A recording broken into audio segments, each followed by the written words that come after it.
السلام عليكم ورحمة الله تعالى وبركاته. ሁላችሁንም ሀበይቦ ገሬት መጣሙ ይላል።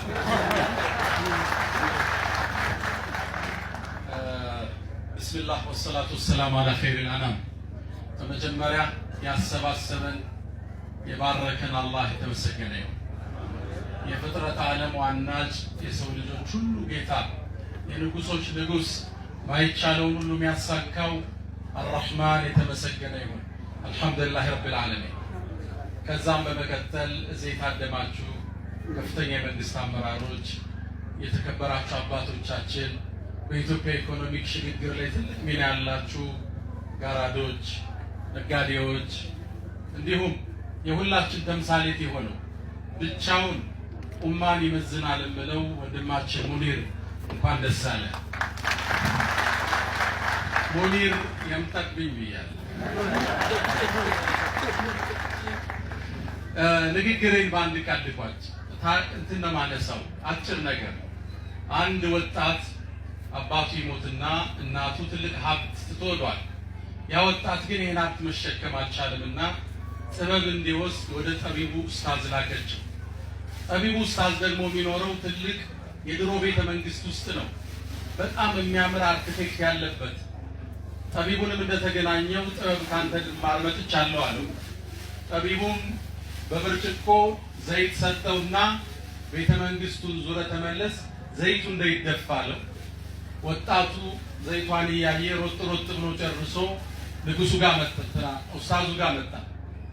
እሺ ያለው ዘይቱን ይዛ አለው። አልተደፋም፣ ተሳክቶልኛል ብሎ ሲያስብ ጠቢቡ ግን ጠየቀው፣ በሩ ላይ ያለውን ቅርጻ ቅርጽ አይተኸዋል አለ።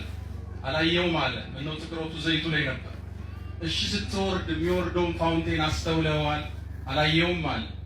እኮ ትንሽ ደግሞ ወረድ ስትል የሚያምር የቴምር ዛፎችን ዲዛይን አስተውለሃል? አላየውም አለ። እኮ ደግሞ በላይኛው ወርደ በደረጃው ስትወርድ ያለውን ማሳ የሚያምረውን አይተዋል? አላየውም አለ። እንግዳማ እንደገና ዘይት ሞላና ዙረህ ተመልክተናል። ዘይቱን ያዘና ያላየውን ለማሳካት እያንዳንዱን ዲዛይን እያየ ጎብኝቶ መጣ። ጎብኝተህ መጣህ አለው። አዎ አለ። ንገረኝ አለው። እያንዳንዱን ዘርዝሮ ውበቱን ነገረው። በጣም ተሳክቶልሃል አለ። እሱም ፈገግ ሲል ዘይትህስ አለው። ጎንበስ ሲል ለካ ያን ሲያይ ዘይቱ ተደፍቷል። ቅድም ህንፃዎችን ሳይ ዘይቱን ጠበቀ። አሁን ደግሞ ህንፃዎችን አይቶ ዘይቱን አጣው። ያኔም ጠበቡ ኡስታዝ ምን አለው? ትምህርቱን ጨርሰሃል ትዳር። ምንድነው ትምህርቱ አለ። ትምህርቱማ በህይወት ስኬት ላይ ስትማስል፣ ስትመለከት፣ በጸጋው ስትመላለስ እጅ ላይ ያለን አማና ለመርሳት ነው። ሙኒር አማናውን አልረሳም። በእርግጥ እሱ አዲስ አበባ አይደለም ሌላ ቦታ ላይ መኖር የሚችል ግለሰብ ሊሆን ይችላል።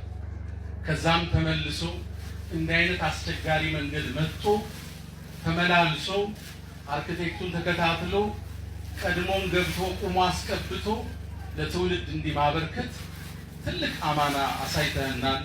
ለሁላችን አስተምረናል። ሁሉም ማታ ስናወራ የነበረው ወደ ሰፈራችን መመለስ ነውና የሁላችን ልብ ውስጥ አሻራ አለ። ይሄ ላንተ ሐሳቡ ሰደቃ ጃሪያ ነው። ህንጻው ብቻ አይደለም። ይሄም አንድ ቤት ነው። ያንተን ሐሳብ አይተው የሚገነቡት ሰዎች ሁሉ ያ ያንተ ሰደቃ ጃሪያ ነውና ለቤተሰቦች ለወላጆች ቀብር መብሪያ ላይ አድርገው ይሄን እንድትሰራ ከጎኔ የቆመችው ባለቤት መጨረሻ እንደምታመሰግናት አውቃለሁ። ቤተሰቦች ቤተዘመድን የተለየ ክብርና ምስጋና አለኝ። አላህ ይወደዳችሁ።